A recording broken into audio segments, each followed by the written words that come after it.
Bismillahirrahmanirrahim. Assalamualaikum warahmatullahi wabarakatuh. Alhamdulillahi rabbil alamin wal aqibatu lil muttaqin ala umuri dunya waddin. Asyhadu an la ilaha illallah wa asyhadu anna sayyidana Muhammadan abduhu wa rasuluhu. Allahumma salli wa sallim ala habibil karim Sayyidina Mustafa sallallahu alaihi wasallam wa ala alihi wa ashabihi wa man tabi'ahum bi ihsanin ila yaumiddin. Subhanaka la ilma lana illa ma 'allamtana innaka antal alimul hakim. Rabbi shrah li sadri wa yassir li amri wahlul 'uqdatam min lisani yafqahu qawli. Bismillahi ma syaa Allah la yasuqul khair ila Allah ma syaa Allah la yasrifu su'a illa Allah ma syaa Allah ma kana min ni'matin fa min Allahi ma syaa Allah wa la haula wa la quwwata illa billah al-aliyyil azim. Amma ba'd. Alhamdulillah, puji syukur kita panjatkan kepada Allah SWT dengan limpah kurnia inayah taufik di sisi Allah. Kita dapat sama-sama pada tengah hari ini insya-Allah di surau Kerja Raya. Saya duk baca kat depan ni dia tulis Jawi. Surau Karaja nak bagi dia bunyi bahasa Arab. Kerja Raya rupanya. Masya-Allah. Ibu pejabat Said Alazim Muhammad, Jabatan Kerja Raya. Insya-Allah Said Alazim Muhammad dan tahun lepas mai dah. Tahun sebelum tu 2 tahun. Tahun lepas kita PKP. Tadi mai balik insya-Allah. Ni kira kontrak tahunan nampak ni kot. Alhamdulillah, dan salli ala Sayyidina Muhammad, kita berhimpun pada tengah hari ini salli ala Sayyidina Muhammad dalam bulan Ramadan. Dan duduk berhimpun dalam majlis ilmu ni, subhanallah, Nabi SAW sebut dalam sebuah hadis, salli ala Sayyidina Muhammad, hadis riwayat daripada Imam Muslim daripada Abi Hurairah radhiyallahu anhu. Kita nak tengok sikit hadis ni pada hari ini. Kata Nabi SAW, majtama'a qaumun fi baitin min buyutillah. Kata Nabi SAW, tidaklah berhimpun satu kelompok manusia fi baitin min buyutillah, daripada satu rumah daripada rumah-rumah Allah, sallallahu alaihi wasallam Muhammad, yatsluna kitab Allah. Mereka sallallahu alaihi wasallam Muhammad saling membaca kitab-kitab Allah, kitab Allah. Wa yatadarasunahu bainahum, dan mereka saling mempelajarinya sesama dengan mereka.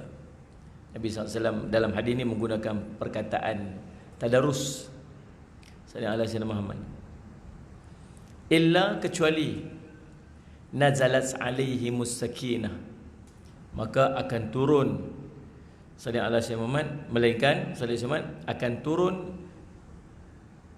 kepada mereka, ke atas mereka, sakinah, yakni ketenangan, sallallahu alaihi wasallam Muhammad. Wa ghayashhumur rahmah, dan akan dilimpahkan kepada mereka ini rahmat, sallallahu alaihi wasallam Muhammad.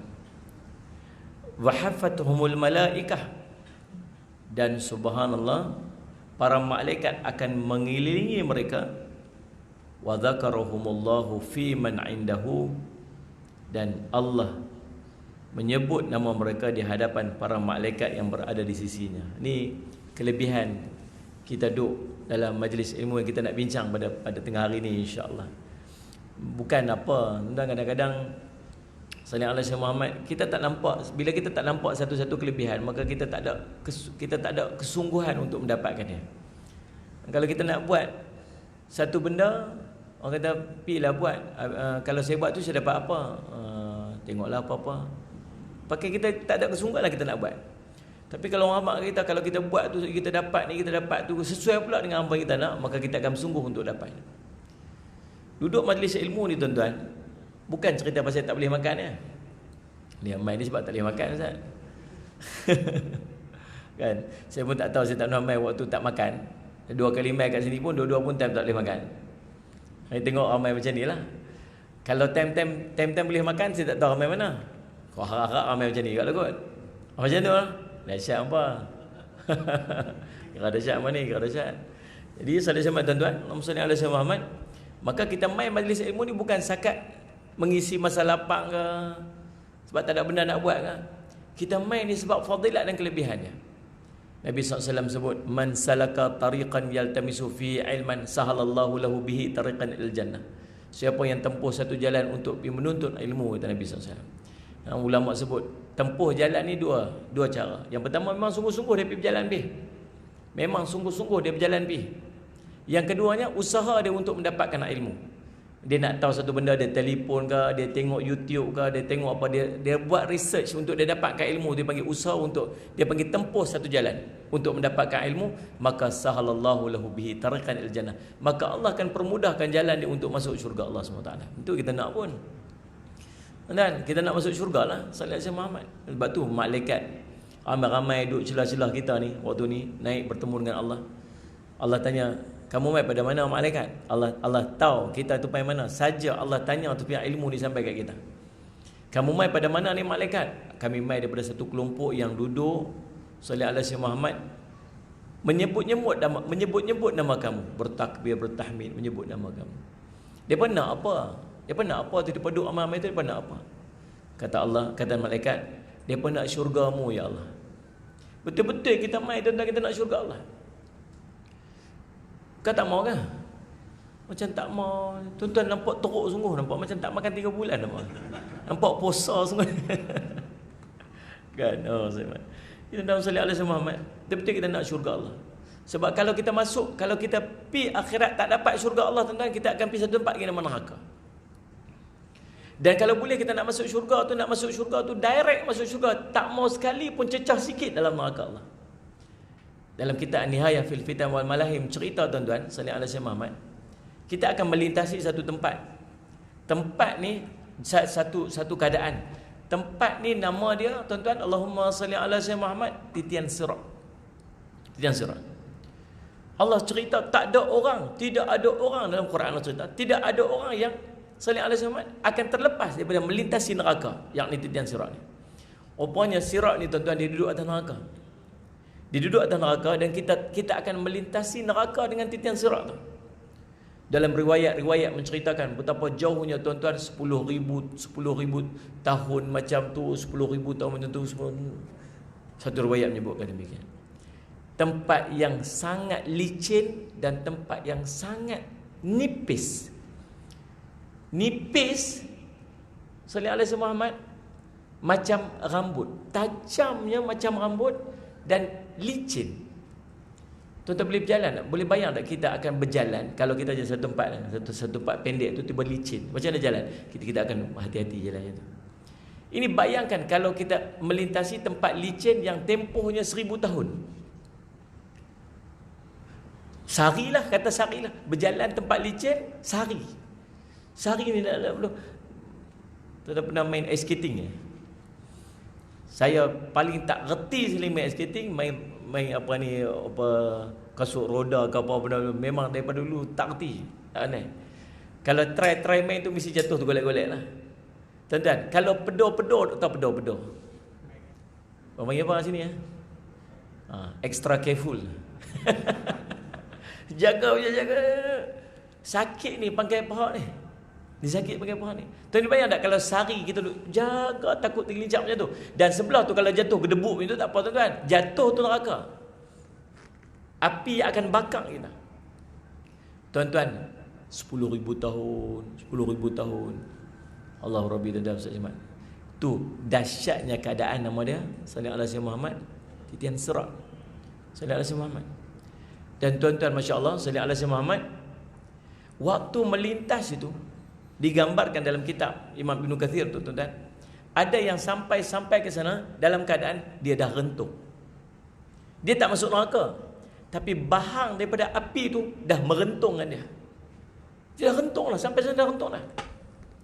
Ada juga subhanallah tuan-tuan daripada kalangan yang akan melintas titian sirat ni sampai kat sana, sampai sana, dia tanya pula malaikat, mana titian yang diceritakan itu. Dia kata kamu telah melepasi dia. Dia pun tak tahu, kata dia dah lalu dah itu. Tuan-tuan, ada orang yang disebut sebagai melintas seperti kilat yang menyambar. Orang tu lah syuk, Berapa ribu tahun, berapa ribu tak tahu. Dia sampai-sampai kat situ dah. Sampai-sampai mana jambatan tu? Dia lepas dah. Allah Rabbi. Kita nak jadi orang macam tu. Sebab kita tak sanggup tuan-tuan bila lalu tuan-tuan dan bakar ni. Sebab ada orang yang akan merangkak-rangkak atas tindan sirat. Ada orang yang jalan separuh kemudian dia jatuh, jalan separuh kemudian dia jatuh. Itulah titian yang kita semua akan lalui dia. Tuan-tuan, salli ala sayyidina Muhammad. Dia orang yang berdosa, dia akan tergelincir dan dia akan jatuh. Kemudian dia akan diazab. Kemudian dia akan naik balik. Dan di kiri dan kanan bukan sekadar licin, bukan sekadar tajam, bukan sekadar licin, tajamnya seperti mata pedang, licin. Kemudian di kiri dan kanan itu pula ada cakok-cakok besi, kata Nabi SAW. Nabi SAW gambarkan macam pohon berduri yang duduk di tengah-tengah padang pasir. Dicakok-cakoknya pula, subhanallah. Dan waktu tu nak melintas tu bukan by training. Nak melintas itu bukan by training tiap-tiap hari supaya nanti boleh mudah berjalan. Tak. Nak melintas itu dengan iman dan amal yang ada dalam hidup kita waktu kita hidup di dunia. Tuan-tuan, jadi mau tak mau, ni belum cerita neraka, ni baru cerita jalan tu nak lintas neraka. Neraka patah lagi lah. Sebab tu tak mau masuk neraka walaupun seminit.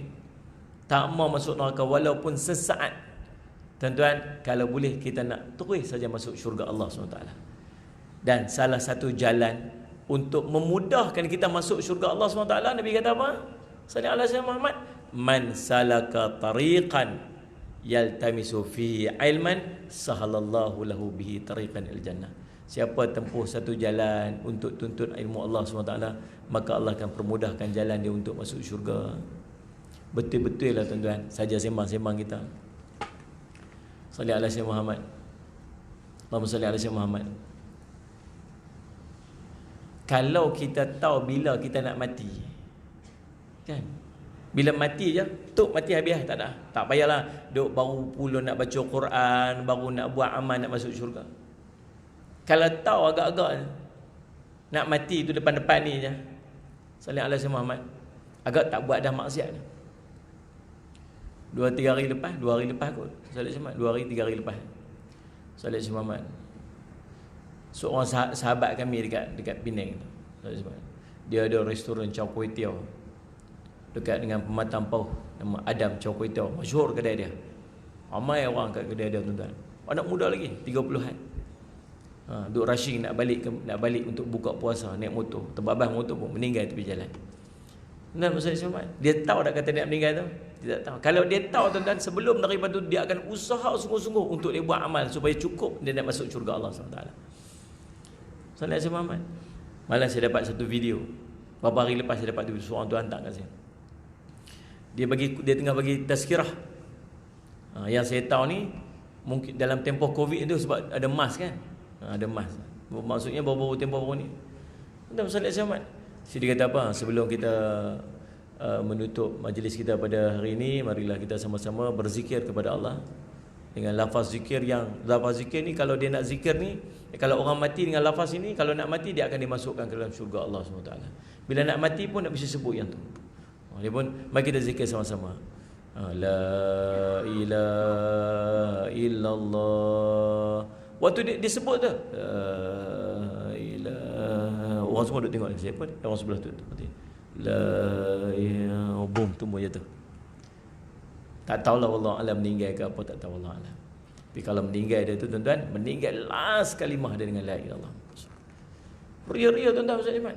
Jadi subhanallah, macam mana nak dapat syurga tu? Nabi SAW tunjuk jalan kat kita. Antara jalan dia, duduklah majlis ilmu. Apa kaitannya majlis ilmu dengan syurga Allah? Apa kaitannya? Dua benda. Yang pertama, pengampunan dosa. Pengampunan dosa. Duduklah majlis ilmu ni, Allah ampun dosa tuan-tuan. Kita ni semua buat dosa, semua buat salah. Mana ada benda tak buat salah? Mana ada orang tak buat salah? Kullu bani Adam khata', setiap Adam mesti buat salah. Dalam tengah-tengah puasa, sampai duduk puasa ni pun buat salah lagi. Ada lagi tuan. Nabi SAW sebut, kam min sa'im laysa musiyami lil ju' wal 'atash. Berapa ramai orang yang puasa tapi tak dapat apa-apa daripada puasa dia, melainkan lapar dengan dahaga saja. Kita punya duk sibuk, takut batal puasa, tapi kita tak pernah duk sibuk takut batal pahala puasa. Ya? Bangkit pagi-pagi tuan-tuan, lepas sok tu, tahu sok, SOCK, sok. Sahur. Bangkit pagi, puasa kita tu bulat megelit. Cantik, gemuk puasa kita tu pagi-pagi tu. Sampai office nipis diet. Makin kurus. Balik kerja singgah pula pasal Ramadan. Cerah tu kan. Tinggal macam ni ya. Tu pun ada kat tu. Macam benda boleh bagi kikih pada puasa kita. Hari ni mengatakan orang tak? Ada sebut nama orang tak? Cakap sembang. Ada sebut. Hantar ada dia tu, hantar ada dia tu. Tengok ada ni, tengok ada tu. Ada tak? Lah berapa banyak dah pahala puasa kita dah habis. Ada benda tengok tak elok. Ada tengok benda-benda ni. Orang tu tak tutup aurat, orang nampak rambut orang tu, nampak kau ni, nampak lenggok kau tu, tengok yang tu, tengok yang ni. Tengok kat Facebook, tengok kat WhatsApp. Ada? Habis kan? Maksud apa? Constantly buat dosa. Bila kita buat dosa, kita dapat apa? Nombor satu, hilang berkat. Hidup hilang berkat. Sallallahu alaihi wasallam. Hidup hilang berkat macam mana? Semua tak cukup, serba tak cukup. Ada hidup rasa sempit, hidup rasa tak tenang, hidup. Duit tak pernah cukup. Ada je bebanan-bebanan yang mai pada setiap tak pernah habis. Saat-saat ni rosak, saat-saat tu rosak, saat-saat tu yang tu, saat-saat ini macam ni, saat-saat ni macam tu. Cek tengok apa tak kena ni. Apa tak kena? Takut Allah cabut berkat daripada hidup. Antara tanda berkat yang obvious sekali tuan-tuan, yang paling obvious kok tuan-tuan nak perasan. Duit tak cukup. Dapat duit banyak tapi tak pernah cukup. Tak tahu duit tu pergi mana. Tuan-tuan kalkulit pun dia tak lepas pergi mana. Nombor satu. Nombor dua, sallallahu alaihi Muhammad. Yang obvious sekali, sallallahu alaihi Muhammad, amal tak sempat buat. Amalan tak sempat buat. Kawan-kawan kita kerja sama dengan kita, dia kadang jawatan dia lebih besar daripada kita lagi. Tengok kalut dia tu, sibuk dia tu lebih sibuk daripada kita lagi. Tapi nanti ni hang sembahyang duha tak ni? Sembahyang? Ya aku tak sempat lah. Hang baca Quran tak ni? Baca? Baca banyak mana? Satu juzuk baca hari ni. Aku tak sempat baca. Hang istighfar ni? Sebab aku tak sempat. Tang kita ni tak sempat je. Rasa macam time tu tak cukup. Tapi dekat dia cukup aja. Maksud dia apa? Takut kat kita ni Allah cabut berkat waktu tu kat kita. Lepas tu kita tak ada masa langsung nak buat ibadat. Tutup mati. Mati-mati. Allah amal ni tak ada buat. Oh ni istighfar tak ada buat. Oh baca Quran tak sempat. Oh sembahyang duha tak sempat. Oh sembahyang ba'da qabliyah tak sempat. Duduk majlis ilmu tak sempat. Tak sempat. Pasal apa? Allah cabut berkat waktu. Tuan-tuan, mula tengah hari ni, muhasabah diri tengok. Tak payah tengok banyak-banyak. Tengok takat pagi ni ya. Takat hari ni ya. Tadi memang duha. Hari ni sebab baca Quran tak? Kita sibuk apa? Nabi SAW sebut. Nabi kata, riwayat sebut, tanda Allah mula berpaling daripada seorang itu ialah dia akan disibukkan benda apa yang tak boleh manfaat kat dia. Dia sibuk apa tak? Sibuk apa tak? Aku pun tak tahu aku sibuk apa. Jawab tu bukan jawab sekadar nak melawak, tapi jawab itu dia beritahu betul-betul dia tak tahu dia sibuk apa. Nak kata sibuk kerja, orang ni pun sibuk kerja lagi teruk pada hang. Sebab tak takut Allah cabut berkat. Tuan, ni perkataan-perkataan macam ni kita muhasabah lah. Nombor dua, bila kita dah duduk dalam keadaan dosa ni tuan-tuan, rezeki terhalang. Nabi SAW sebut, sallallahu alaihi wasallam tuan-tuan, di antara perkara yang menghalang rezeki ialah dosa. Dan tidaklah terhalang rezeki melainkan dengan dosa, kata Nabi SAW. Rezeki tak mai. Rezeki orang murah. Ada orang jenis rezeki murah tuan. Murah rezeki Allah bagi kat dia. Kita tengok kadang-kadang kawan-kawan kita ni cemburu kat dia. Saya dapat. Ada je rezeki Allah bagi kat dia. Tuan-tuan ingat, rezeki bukan semata-mata duit. Rezeki ni macam-macam. Termasuk pada rezeki tak apa dia? Masa lapang tadi ni. Termasuk pada rezeki ni apa? Tuan-tuan, kesihatan. Sihat ni. Saya dah sebut. Termasuk pada rezeki ni pendapatan. Termasuk rezeki ni nak pinak. Macam-macam bentuk rezeki Allah bagi kita. Tapi orang ni dia terhalang rezeki. Rezeki tak lepas. Tuan-tuan, tapi kadang-kadang ada orang buat dosa. Dosa dia murah rezeki. Lagi buat dosa, lagi murah rezeki. Lagi buat dosa, lagi murah rezeki. Tuan-tuan jangan tertipu yang tu. Yang ni pun saya nak tuan-tuan muhasabah diri. Saya nak ajak diri saya, nak muhasabah diri saya sama. Muhasabah diri kita masing-masing. Sallallahu alaihi Muhammad. Dengan rezeki yang kita dapat, kita makin dekat kan makin jauh dengan Allah. Yang tu je. Simple dia macam tu je. Tuan-tuan nak satu rezeki nak bagi, Allah bagi kita. Kemudian bila kita dapat rezeki tu, macam mana hubungan dengan kita dengan Allah lepas kita dapat rezeki tu? Dulu boleh main masjid, lepas tu tak boleh main dah. Maksudnya tu bukan rezeki yang baik. Itu nama dia istidraj. Dulu boleh baca Quran, dah tak boleh baca Quran dah. Sebab dapat benda tu, dapat nikmat tu, kita dah tak baca Quran dah. Itu nama dia istidraj. Itu bukan rezeki yang baik. Rezeki itu ujian untuk kita. Dia akan menjahanam dan merosakkan kita. Tuan-tuan boleh nilai sendiri. Dulu boleh semayang jemaah di masjid, lah tak boleh dah. Pasal apa? Pasal dapat nikmat tu. Lama tak nampak ke masjid tu lah. Lah ni ada projek sikit, ada bisnes sikit, apa semua. Tak sempat. Dan kita bagi alasan tu macam kita tak ada rasa salah sikit pun. Alasan kita bagi tu macam betul sangat. Dan semua orang kena terima alasan kita tu. Tu kena hati-hati lah. Rezeki terhalang. Bodoh. Salih ala Muhammad tuan-tuan. Nah, dosa lagi yang ketiga apa dia tuan-tuan? Kita berat untuk melakukan amal. Berat nak buat amal. Nak bangun tahajud, ya Allah. Kadang-kadang kita heran tuan-tuan. Salih ala Muhammad. Kita dah bangun untuk bersahur. Tapi pasal apa kita tak boleh nak bangun tahajud? Ni sungguh ni, saya nak cakap dengan orang duduk depan saya ni. Berapa ramai yang duduk kat depan saya, dengarlah saya sebut lelah. Tuan-tuan dah bangun untuk bersahur, waktu tahajud. Waktu sangat istimewa. Waktu yang sangat hebat. Waktu yang kalau sebut dia orang soleh, dia orang baik, dia ahli syurga, tu orang tu. Dia akan bangun untuk tahajud waktu tu. Kita dah bangun waktu tu, Allah train kita untuk bangun waktu tu. Kita boleh makan tapi kita tak boleh solat 2 rakaat. Pasal apa? Pasal apa? Awak kita ni macam tu.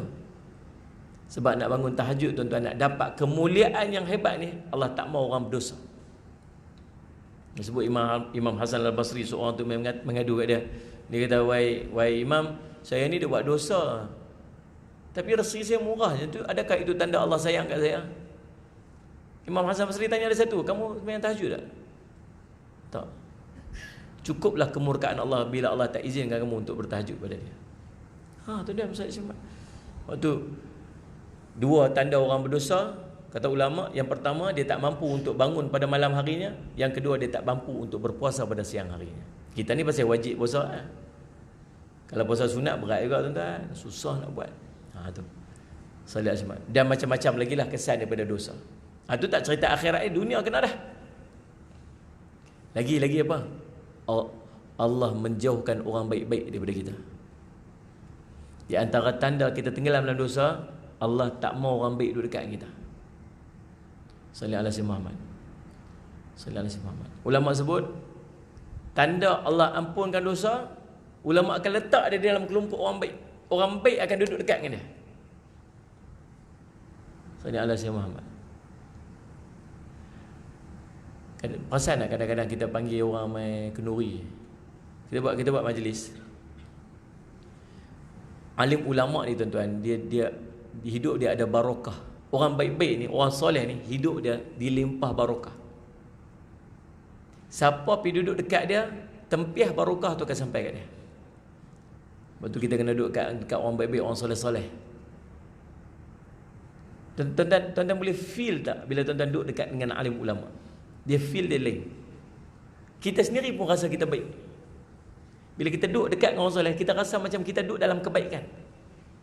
Hati dia jadi tenang. Benda ni rasa kan? Bukan benda boleh cerita, benda rasa. Tuan-tuan yang biasa tu tak akan rasa. Kadang-kadang bukan duduk di tepi dia, duduk dalam majlis dia pun tuan-tuan berasa. Tuan tengok muka dia, tuan-tuan rasa tenang. Tuan duduk dekat dia, tuan-tuan berasa barakah tu melimpah.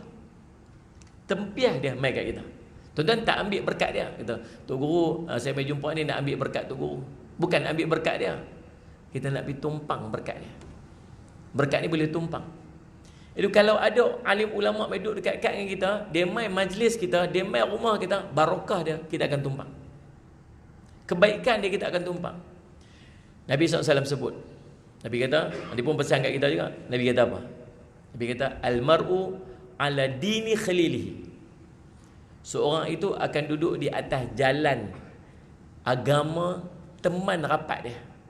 Falyanzur, maka tengoklah dengan siapa dia berteman rapat. Pasal apa tuan-tuan? Pasal orang yang duduk sekeliling kita ni akan mempengaruhi kita. Kalau yang duduk kita tu orang baik-baik, kita akan jadi baik. Kalau orang duduk tepi kita tu orang fasik, kita akan jadi fasik. Lepas tu seorang tepi jumpa dengan ulama, dia kata, "Wahai Syekh, boleh tak cerita kat saya siapa saya?" Syekh cerita kat saya ni siapa? Syekh kata apa? "Aku tak tahu siapa kamu, tapi kamu beritahu siapa kawan kamu, aku akan beritahu siapa kamu." Tuan-tuan, sebab tu pentingnya siapa duduk sikit. Tuan-tuan, kita nak alim ulama mai duduk dekat dengan kita. Kita nak orang-orang soleh mai duduk kat kita. Kita pun telefon, "Tok Guru, saya buat majlis ni. Tok Guru lapang tak? Boleh tak mai majlis saya?" Seorang Tok Guru kata apa? "Minta maaf nah, saya tak boleh nak mai, saya ada program tempat lain." "Tak apa Tok Guru." Hati kita dah rasa lain macam. Saya telefon ustaz lain pula. Satu, tak apa lagi, mungkin coincidentally dia tak boleh mai. Telefon seorang lagi, "Ustaz boleh mai tak majlis saya ni?" Dia kata, "Ya, hari apa?" "Oh, tarik tak boleh bertemu sini, saya ada program balik ni." Allah. Ada seorang lagi, Ustaz boleh mai tak?" InsyaAllah saya mai." Oh, kita pun rasa lega sikit. Tapi mai hari majlis, dia mesej kita, "Minta maaf nah, saya ada masalah sikit ni, saya tak boleh nak mai." Pasal apa Allah tak izinkan orang-orang soleh mai dekat dengan kita? Boleh tak Allah nak lapangkan ustaz tu, syekh tu, ustaz ni mai majlis kita? Boleh tak? Boleh je. Tapi pasal apa Allah tak bagi? Saya takut sebab dosa, muhasabah diri. Ada seorang sahabat kami, nama Ustaz almarhum Ustaz Murtada Yusuf. Majoriti kita kenal dia selepas dia meninggal, selepas dia kemalangan. Sebelum tu orang tak kenal dia sangat. Allah nak angkat darjat, Allah nak angkat. Tuan-tuan boleh bayang tak? Waktu tu saya duduk kat KL. Kami ni satu grup usrah ni macam adik-beradik. Bila dengar kata dia aksiden, dia meninggal, hari tu dia meninggal, hari Sabtu saya ingat lagi. Saya berderah balik, saya ada kelas kat UKM waktu tu. Tinggal kelas. Berderah balik, balik. Saya sampai lebih kurang 5.30 petang, pukul 6 petang nak sembahyang jenazah dia. Asalnya sembahyang jenazah tu awal sikit, tapi entah macam mana terdelay sikit jadi pukul 6 petang.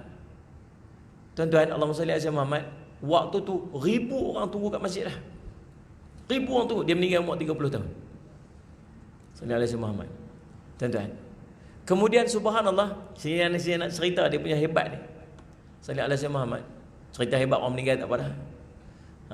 Cerita hebat orang mati merosakkan kita, merosakkan dia yang kita puji. Jangan. Salli ala Muhammad. Tuan-tuan, ada seorang ulama yang memegang sanad Al-Quran tertinggi di dunia waktu ni. Ulama yang memegang sanad Al-Quran tertinggi di dunia sekarang ni. Maksud sanad ni, maksud saya ambil pada guru, saya ambil pada guru, saya ambil pada guru, saya sampai kepada Nabi SAW. Dia ambil pada guru dia, sampai ambil pada guru dia, ambil yang paling dekat dengan Nabi SAW. Dia ulama Quran sangat hebat dunia. Duduk mana? Qatar. Tahu tak Allah susun macam mana? Allah susun ulama tu tengah berprogram di masjid, selang berapa masjid je daripada masjid yang nak disolatkan jenazah sahabat ni.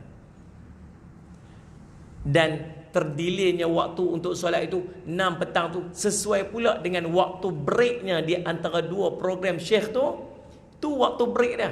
Dan waktu tu dibawa syekh tu untuk imamkan solat jenazah dia. Nak cerita, bila orang muliakan Allah permudahkan. Kita waktu hidup lagi, Tok Guru tak mau mai rumah kita. Andai. Waktu kita hidup lagi, alim ulama tak mau mai dekat-dekat dengan kita. Nak kena muhasabah, apa dosa aku buat. Sampai orang-orang soleh-soleh tak mau duduk dekat dengan kita. Muhasabah tuan. Dosa. Ini baru cerita kesan kat dunia. Sempit hidup, rasa tak tenang, hidup tak ada sakinah, keluarga cacar merbah. Dan beban lah satu main macam-macam lah hidup kita. Kesan daripada dosa. Akhirat lebih teruk, lebih dahsyat. Maka tuan-tuan, Allahumma salli alaihi wasallam, nak buat macam mana? Allah bagi jalan-jalan. Macam mana cara kamu nak ampun dosa? Macam mana cara boleh minta ampun? Macam mana nak Allah ampunkan dosa? Allah duk tunggu je nak minta, nak ampunkan dosa kita. Nombor satu, istighfar. Banyak kena istighfar. Istighfar dah hari ni. Istighfar Ustaz. Bila? Lepas mayang subuh tadi 3 kali. Tu pun sambil tengok handphone. Kan? Ustaz sama Ahmad. Yang lain, yang betul-betul istighfar, yang nak feel ni, yang rasa teringat dosa-dosa aku buat dulu ni, tak ada. Bila nak buat? Tak buat. Nombor dua, ittabi' sahihata hasanata tamhuha. Kamu ikuti kebaikan, kamu ikuti kemaksiatan kamu lakukan dengan kebaikan, yang kebaikan ini akan memadamkannya. Cara kedua nak ampun dosa, buat baik. Buat benda kebaikan. Sedekah, puasa, solat. Tuan-tuan tahu tak? Kalau tuan-tuan Allah zahirkan, Allah boleh buka hijab tuan-tuan tu, nampak dosa pahala lah kata kan. Tuan-tuan tahu tak tu dekat tempat wuduk tu hitam. Tempat wuduk tu tak sebut je lah. Hitam. Oh tu dengan syadah atas huruf ta tu. Tahu hitam apa? Dosa. Nabi SAW sebut kan. Basuh tangan, gugur dosa jari-jari. Basuh muka, dosa gugur dosa mata, gugur dosa muka. Tu hitam kat situ. Ni kat tempat sujud ni. Kalau boleh nampak ni hitam ni. Ni ikut jalan tu. Dari lift tadi hitam. Dak memang nampak hitam sungguh tadi pasal dia pebuh papan nampak tu. Pijak hitam. Tapi tu bukan dosa tu, kotak kasut empat. Subhanallah, ikut buat benda baik Allah padam dosa. Buat benda baik, dan salah satu daripada benda yang memadamkan dosa, duduk majlis ilmu. Subhanallah. Jadi apa kaitan majlis ilmu dengan syurga? Nak masuk syurga tak boleh ada dosa. Tak mau dosa. Dosa tak ada. Dan salah satu cara untuk padam dosa, duduk majlis ilmu. Betul tak? Betul lah, mudah masuk syurga. Betul kan? Ni faham ke tak faham ni? Macam khusyuk apa. Allah SWT. Kuliah waktu zuhur ke tu ha. Cari bulan Ramadan ni kuliah waktu mana yang best tuan? Pas subuh mengantuk juga. Lepas makan tadi kan, kuliah waktu zuhur ngantuk juga, lapar.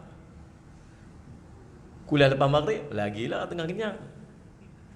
Kuliah lepas isyak tarawih lena kan, tengah tarawih lena, unduk ke belakang. Okey lagi. Kau lagi oi tu belakang ada yang tumbang. Itu semayang tepi sia tumbang, timba boom je tu. Senyap. Macam kita mati apa kau ni. Dia cakap bangkit belah, naik motor balik terakhir tuan. 2 bulan tak pergi masjid. Lena ngantuk. Subhanallah. Allah Rabbi. Tuan-tuan sekalian, betul Allah nak ampun dosa kita tuan. Sallallahu alaihi wasallam. Benda besar bukan senang, mai. Jadi salih Muhammad yang pertama apa? Allah ampun dosa. Yang kedua, bila kita majlis ilmu kita dapat apa? Tuan-tuan, pasal apa kaitan majlis ilmu dengan syurga ni? Salih Muhammad, ilmu. Dapat cara untuk beramal dengan betul. Kan? Berapa lama kita duk buat amal tak ada ilmu? Buat je mengikut. Pasal apa hang buat itu? Pasal dia tu buat macam tu. Tak betul macam tu. Ilmu bukan macam tu. Amal bukan ikut-ikut. Amal mesti dengan ilmu. Duduk lepas tahiyat akhir maghrib dengan subuh, duduk la ilaha syarika lahul mulku wa lahul hamdu yumiitu ala kulli syai'in qadir 10 kali, kaki masih duduk macam tahiyat akhir. Sepanjang 10 tu, berapa ramai orang yang buka kaki dia?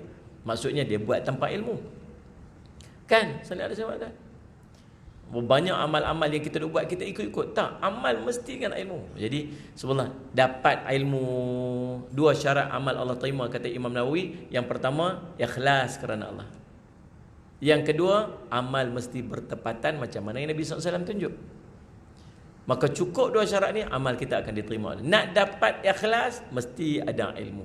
Apatah lagi nak beramal macam yang Nabi SAW tunjuk, mesti ada ilmu.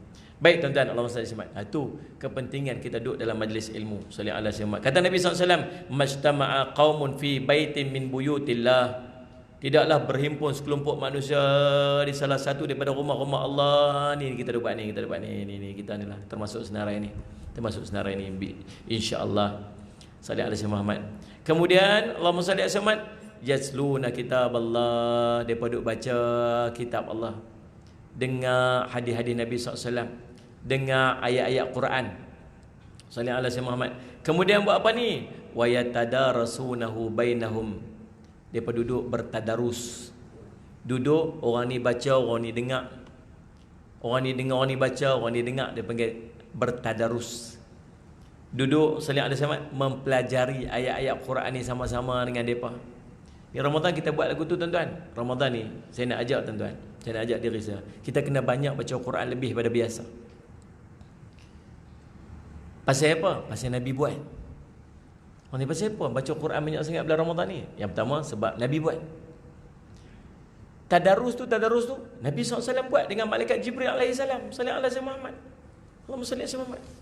Nabi SAW duduk tadarus dengan Allahumma salli ala Muhammad. Kata Allahumma salli ala Muhammad, Ibnu Abbas radhiyallahu anhu, kana Jibrilu yalqahu fi kulli lailatin min Ramadan fayudarisuhul Quran. Malaikat Jibril datang kepada Nabi SAW pada setiap malam dalam bulan Ramadan untuk bertadarus Al-Quran.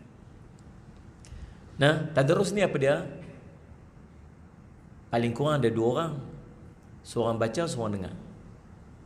Khatam Quran dengan tadarus, sepanjang seluruh Quran dia baca tu, sebahagian dia baca, sebahagian dia dengar, sampai sempurna Quran. Kita tadarus lah. Last kita khatam Quran. Boleh faham tak? Kita buat tadarus Quran 10 orang baca lingkong elok gitu. Seorang baca, yang lain tidak. Lena kan? Siap meluncur. Lena elok. Selesai apa ni? Sadaqallahul azim. Baca pula lah. Lena sebelah. Lagi sampai tu dia kejut-kejut baca pula. Sekarang ni duk buat online pula kan, buat semua dalam grup WhatsApp, geng tadarus Quran apa semua. Apakah baca seorang satu surah, baca seorang satu juzuk. Dia dapat tak tadarus, dia dapat tak khatam, dia tak dapatlah khatam. Dia dapat apa ni? Dia dapat yang dia baca lah. Kau ni baca satu juzuk, dia dapatlah juzuk tu. Yang orang lain baca dia dapat tak? Tak dapat lah. Sebab dia tak dengar dan dia tak baca. Kalau dia dengar, dia dapat. Dia faham tak? Yang paling penting banyak baca Quran. Bagi lebih. Kalau tuan-tuan mampu khatam, tuan-tuan khatam. Hari ni hari keberapa dah puasa ni? Hewan. Tanya pun tak bunyi. Mana aku nak dengar? Dah tutup mulut. Saya cakap kau kuat sikit. Apa? 10. 10 dah nah. Subhanallah. Kita ni semua tiba-tiba kan. Tiba-tiba dah 10 dah. Hari tu masuk Ramadan tu, tiba-tiba masuk Ramadan dah. Semua tiba-tiba. Kalau tiba-tiba ni terkejut. Habis yang 11 bulan dah tu tiba-tiba Ramadan, tiba-tiba 10. Subhanallah. 10 dah. Patutnya malam ni juzuk 10 dah macam. Patutnya hari ni juzuk 10 dah. Siapa ada juzuk 10? Saya angkat tangan, saya nak tengok. Seorang pun tak ada. Astagfirullahaladzim, apa ni teruk tu lah. Siapa kurang pada 10? Siapa angkat tangan? Apa dua-dua tak angkat pasal apa? Saya faham. Tawaduk. Bapa dah cerita kat orang saya, kami sudah lah. Dah betul-betul kalau kita nak khatam dia juzuk masuk malam ni dah 10 malam 10 dah. Maksudnya dah 10 juzuk dah kita baca. Patutnya lah kan. Tapi tuan-tuan jangan give up dengan Quran ni. Jangan give up dengan Quran. Maksudnya kalaupun tuan-tuan baru baca juzuk pertama, teruskan. Pastikan tiap-tiap hari baca walaupun satu muka surat je sehari. Terus bagi ada setiap hari, jangan ada sehari pun yang berlalu melainkan dia baca Quran dalam bulan Ramadan. Walaupun sikit. Nah, salli ala Muhammad. Jadi Allahumma salli ala Muhammad. Kalau dia buat macam tu ni, kita duduk macam ni majlis, kita baca Quran, pekat mulazamah Quran, pekat duduk berbincang Quran, pekat duduk baca Quran, apa kita dapat? Yang pertama, nazalat alaihimus sakinah. Maka akan turun ke atas mereka as-sakinah. Tenang.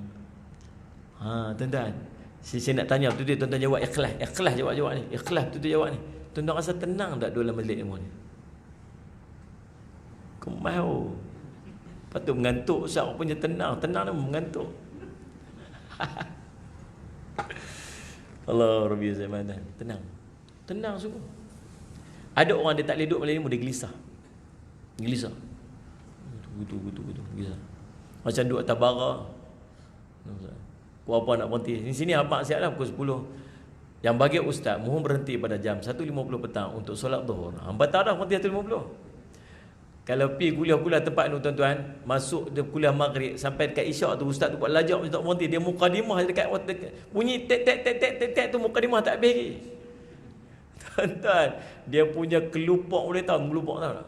Ya Allah, ya Allah, ya Allah, ya Allah. Kau nak berhenti, nak bangkit tak boleh, nak bangkit malu buat pegang perut tuan-tuan, pegang selipar belah terik. Oh, tak boleh duduk majlis ilmu, masya-Allah tuan-tuan. Sepatutnya duduk majlis ilmu tenang. Kata Ibn Abbas, kata Ibn Mas'ud radhiyallahu an, seorang pergi jumpa wahai Ibn Mas'ud, saya ni gelisah saya ni. Begitu nak buat macam mana? Nak buang penyakit. Oh, penyakit ni kena buang. Macam mana nak buang penyakit ni? Pergi 3 tempat ni dan kamu akan tenang. Hati kamu akan hilang gelisah ni. Itu ubat dia. Apa dia? Yang pertama, pergi dengar orang baca Quran. Duduk dalam majlis Quran, sama ada kamu dengar Quran atau kamu baca Quran, maka jiwa kamu, hati kamu akan jadi tenang. Yang kedua, duduk dalam majlis ilmu. Maka hati kamu akan jadi tenang. Yang ketiga, pergi cari satu waktu untuk bersendirian dengan Allah. Malam-malam, pukul 3, 4 pagi, angkat tangan, qiyam, baca Quran, surah zikir, surah duduk bersendirian dengan Allah. Maka hati kamu akan jadi tenang. Tapi dia tambah kat ujung tu, kalau kamu pergi ke 3 tempat ni, tapi hati kamu masih tidak tenang, doalah pada Allah agar Allah menggantikan hati yang baru, sebab hati kamu dah rosak. Maksudnya, Quran patut bagi tenang. Kita dengar baca Quran, patutnya kita tenang je, rasa tenang je. Tapi tak tenang juga. Kita duduk dalam kereta tuan-tuan, tambah-tambah bulan Ramadan ni, dia rajin buka bacaan Quran. Tengah duduk dengar lagu Keunggulan Cinta dari Tuan-tuan, mari kita sama-sama mendengarkan surah Ali Imran ayat 134. Terus tukar channel. Tak ada kau nak baca lagi tuan-tuan. Baru buat pengumuman je. Dia nak abang kata, apa ni, baca tu esok. Tak sempat tukar terus. Ya Allah Rabbi. Tuan-tuan semua sempat. Tuan-tuan boleh bayang. Ni baru ni, bukan, saya dapat video 2-3 hari lepas. Di Indonesia, di Makassar kot, tak salah saya. Kita kat Indonesia ni, kita duduk dengar tuan-tuan, mereka main tarawih laju-laju. 20 rakaat 7 minit tuan. Oh. Fatihah dengan surah senapas. Allahu Akbar. Bismillahirrahmanirrahim. Amin. Bismillahirrahmanirrahim. Masya-Allah. Zuzah 20 minit. 20 rakaat 7 minit. Tuan-tuan, kalau ada kat Malaysia tuan-tuan, 7 tingkat masjid dia. Ada satu tempat kat belah-belah KL ni tuan-tuan, cari tengok tahu mana. Cepat tuan-tuan dia baca apa ni, kul Allah bagi 2. Rakaat pertama separuh. Allahu ahad, Allahu samad, Allahu akbar. Bagi pada lam jadi walam yulad walam yakul lahu kufuwan ahad. Allahu akbar. Oh, syok tuan. Ramai orang baca dah. Oh, kita dengar kat sana orang semayang laju-laju. Rupa-rupanya tuan-tuan bukan sekat semayang laju, ada yang semayang lambat. Ada satu daerah tu, hampir 50 masjid dalam daerah tu, ada sampai 50 halaqah dalam daerah tu yang buat khatam Quran 30 juzuk satu tarawih. Ni real ni, for real tuan-tuan. Dia tanya, dia interview dah. Betul tuan, betul. Ada yang buat 8, ada yang buat 20. Ada yang buat 8 rakaat khatam 30 juzuk, ada yang buat 20 rakaat khatam 30 juzuk. Pilih nak pergi yang mana satu. Berapa jam tuan-tuan? 8 jam. Dia berhenti kat sana pukul 3.30 pagi. Tukar time kita pukul 4.30 pagi. Ngam-ngam lah. Lepas isyak lebih kurang pukul 9, 9, 10, 11, 12, 1, 2, 3, 4. 4.30 lebih kurang macam tu. 8 jam tuan. Subhanallah Subhan. 8 jam. Tuan-tuan rasa nak pergi tak? Kalau ada kat tempat kita ni, tuan-tuan rasa nak pergi tak? Dengar pun tak mahu dah. Bukan kata nak pergi. Hantar dak masjid tak apa. Terima kasih. Wah, cerita kita. Padahal sedap baca Quran tuan. Quran ni sepatutnya sedap. Sakinah, tenang. Sebab tu sahabat-sahabat Nabi SAW, Abbad Salih Muhammad, sahabat Nabi Sayyidina Osman radhiyallahu an. Lagi siapa? Allahumma salli Muhammad. Abu Ruqayyah Tamim Ad-Dari radhiyallahu an. Sahabat-sahabat yang mampu untuk berdiri qiyamul lail khatam 30 juzuk dalam satu solat witir. Pasal apa dia boleh buat macam tu? Tenang, sedap. Bagi dia tu Quran tu sangat sedap. Kita yang tak sedap. Pasal apa kita tak sedap? Tuan-tuan kata tak faham. Ada orang jawab kata apa? Tak boleh Ustaz, saya tak boleh faham Al-Quran tu. Sebab tu saya tak boleh nak feel. Siapa kata kita tak boleh nak feel dengan benda kita tak faham? Tuan-tuan dengar lagu Hindustan tak faham sepatah pun. Tumpas air. Yang tu je saya tahu kan. Faham tak Ustaz Syamad? Lau kana bainana al-habib. Tak faham pun. Tapi feel juga. Maksudnya bukan sekadar faham. Tapi tak feel, kita tak boleh nak rasa Quran. Maksudnya bukan masalah Quran tu, sebab ada orang rasa nikmat Al-Quran, kita tak rasa. Bukan salah Quran, tapi salah apa kena dengan hati kita ni. Sama dengan majlis ilmu pun. Tak boleh nak duduk, tak sedap, tak selesa dalam majlis ilmu. Pasal apa? Pasal apa? Orang lain semua okey je. Mana sedapnya? Macam tak mau nak berhenti je Ustaz dekat tu. Tengok jam buat jeli-jeli hujung tiga titik lagi. Itu selesai. Saya sebab dan maka subhanallah bukan masalah majlis ilmu, masalah hati kita. Kita takut yang tu. Tama-tama nak qiyam mulai malam-malam tuan-tuan, tak mampu nak buat. Sakinah wa ghasyiyatuhumur rahmah, dan Allah akan melimpahkan ke atas mereka rahmat. Rahmat ni apa? Belas kasihan Allah. Orang yang duduk dalam majlis ilmu ni Allah pandang dengan pandangan kasih sayang. Kita kalau nak dapat apa-apa tuan-tuan nak minta apa-apa saja pada Allah, tuan-tuan minta campur dengan rahmat.